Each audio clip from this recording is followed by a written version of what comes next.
everybody. I'm Rick Chambers. We're Professor.com. Today's segment is tropical disease risk. Now, in another segment we just had, we discussed the risk of malaria. But there is another scourge out there facing the tropical world, which is less deadly, but it is still a major problem, and that's called dengue fever. This is an arbovirus. It's carried by mosquitoes, which, unlike those that carry malaria, these are active during the day, and they are found mostly in the urban areas, which of course is a recipe to wide transmission. And indeed, this disease is everywhere, and it affects just about everybody.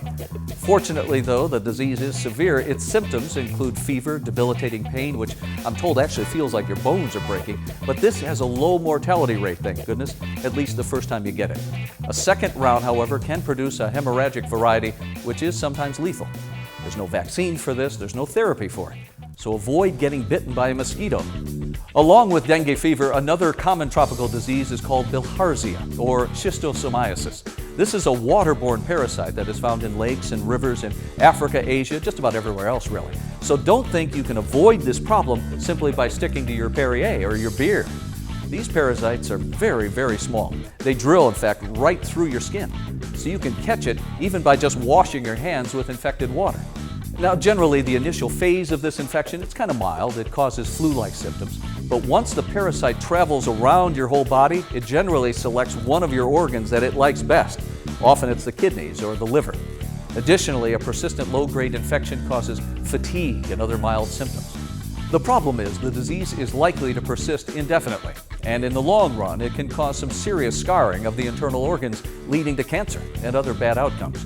The good news is there is a simple therapy. It's actually a cure. But to find out whether you have it, you're going to need a doctor that's capable of diagnosing it.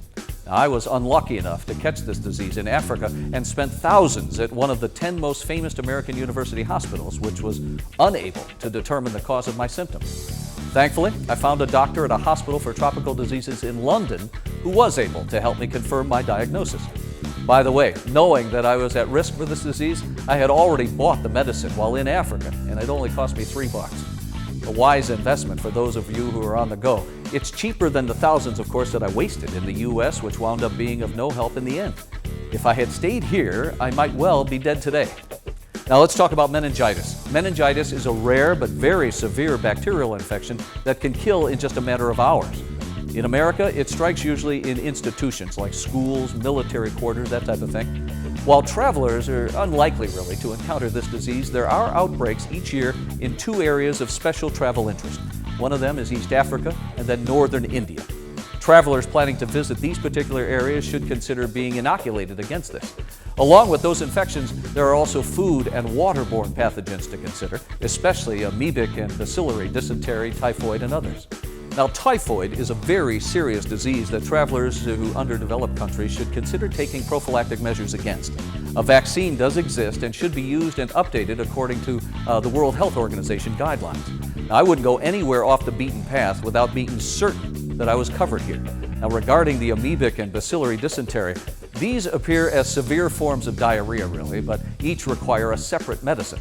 Now, unless you're planning a wilderness expedition out there, you probably will not need to pack any medication for these diseases, as doctors in your destination should be able to diagnose and treat you for it. Wilderness travelers can look to a special segment that we're doing just for you coming up later.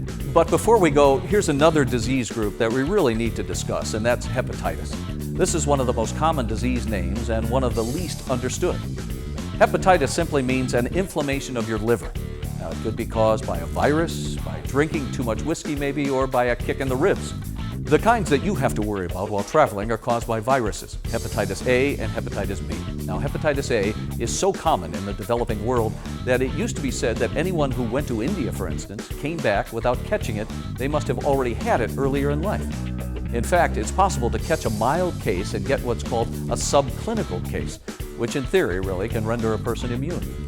Now, barring that, the better alternative is just to take the vaccine, because in most cases that disease, while not generally fatal, is debilitating for weeks, even months actually. The second kind of hepatitis that you need to worry about is type B. This is generally, but not always, transmitted by sexual contact. This can generally be prevented by a multi-stage but expensive vaccine. Now, in America, it seems that many young people are getting this vaccine as just a matter of course, which sounds actually like a pretty good idea. Whether you're sexually active or not, you shouldn't go to Asia without this one. I'm Rick Chambers for Professorate.com. Don't let all this talk of disease scare you off. If you're prepared for it, you'll have a good trip.